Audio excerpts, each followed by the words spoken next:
Hi friends, welcome back to Divya's kitchen. ഇന്ന് ഞാൻ വന്നിരിക്കുന്നത് ഒരു അടിപൊളി വെള്ളയപ്പത്തിൻ്റെ റെസിപ്പി ആയിട്ടാണ് കേട്ടോ. കുറേ ദിവസമായി വീഡിയോ ഒക്കെ ചെയ്തിട്ട് ഏട്ടന് വയ്യാത്തതുകൊണ്ട് കേട്ടോ വീഡിയോ ചെയ്യാത്തത്. അപ്പോൾ ഇനി ഇടയ്ക്ക് വീഡിയോ ഇടണം എന്നാണ് വിചാരിക്കുന്നത്.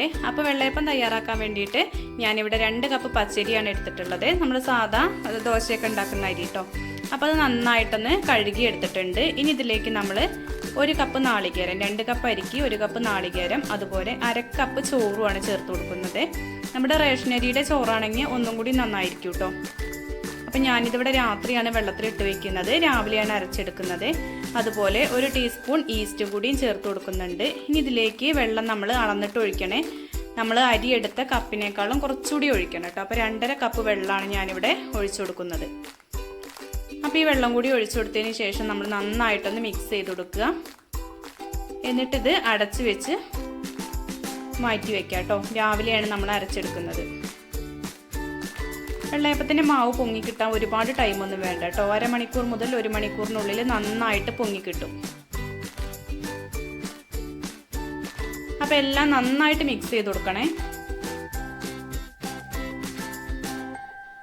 അപ്പോൾ കണ്ടില്ലേ, അരിയുടെ ഇത്രയും മുകളിൽ വന്നാൽ മതി കേട്ടോ. വെള്ളം ഇത്ര മതി. വെള്ളം ഈ വെള്ളത്തിൽ വേണം നമ്മൾ അരച്ചെടുക്കാനായിട്ട്.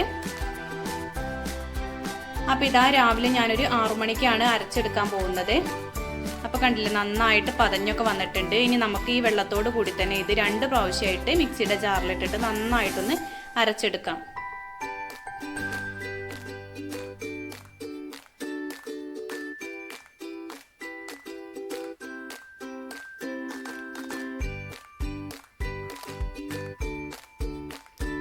അപ്പോൾ ഇതിൻ്റെ മുന്നേ ഞാൻ 2 വെള്ളയപ്പത്തിൻ്റെ റെസിപ്പി ചെയ്തിട്ടുണ്ട് കേട്ടോ. അപ്പോൾ അത് കാണാത്തവരുണ്ടെങ്കിൽ ഒന്ന് കണ്ടു നോക്കണേ. വെള്ളയപ്പത്തിന് മാവ് പൊങ്ങാൻ വെക്കുമ്പോൾ നമ്മൾ എപ്പോഴും കുറച്ച് വലിയ പാത്രത്തിൽ വേണം പൊങ്ങാൻ വെക്കാൻ. അപ്പോൾ മാവൊക്കെ ഇവിടെ അരച്ചെടുത്തിട്ടുണ്ട്. 2 പ്രാവശ്യമായിട്ട് അരച്ചിട്ടുണ്ട് കേട്ടോ. നല്ല ഫൈൻ പേസ്റ്റായിട്ട് അരച്ചെടുത്തിട്ടുണ്ട്.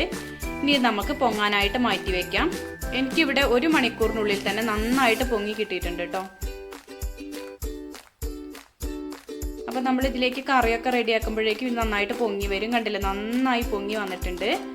ഇനി ഇതിലേക്ക് നമ്മൾ ആവശ്യത്തിന് ഉപ്പ് ചേർത്ത് കൊടുക്കണം. അതുപോലെ തന്നെ 1 ടേബിൾ സ്പൂൺ പഞ്ചസാരയും കൂടി ചേർത്ത് കൊടുക്കുന്നുണ്ട്.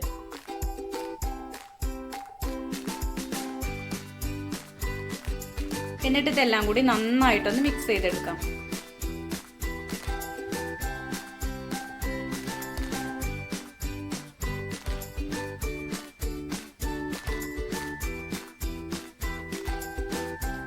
അപ്പം ഇനി നമുക്ക് വെള്ളയപ്പം തയ്യാറാക്കി തുടങ്ങാം.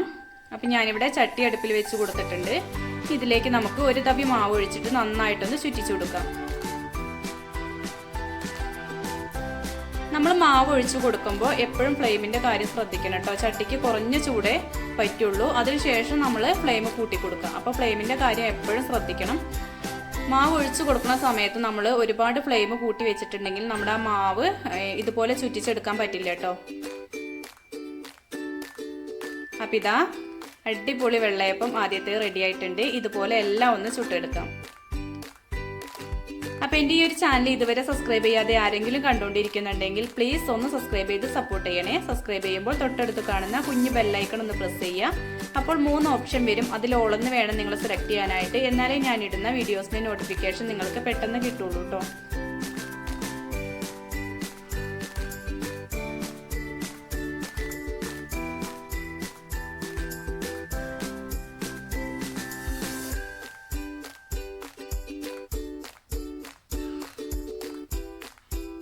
അപ്പം അങ്ങനെ മുഴുവൻ വെള്ളയപ്പം ഞാനിവിടെ ചുട്ടെടുത്തിട്ടുണ്ട്. അപ്പോൾ ഇന്നത്തെ ഒരു വീഡിയോ എല്ലാവർക്കും ഇഷ്ടപ്പെട്ടെന്ന് വിചാരിക്കുന്നു. ഇഷ്ടപ്പെട്ടിട്ടുണ്ടെങ്കിൽ ലൈക്ക് ചെയ്യാനും ഷെയർ ചെയ്യാനും നിങ്ങളുടെ അഭിപ്രായങ്ങൾ കമൻറ്റ് ചെയ്യാനും മറന്നു പോകരുതേ.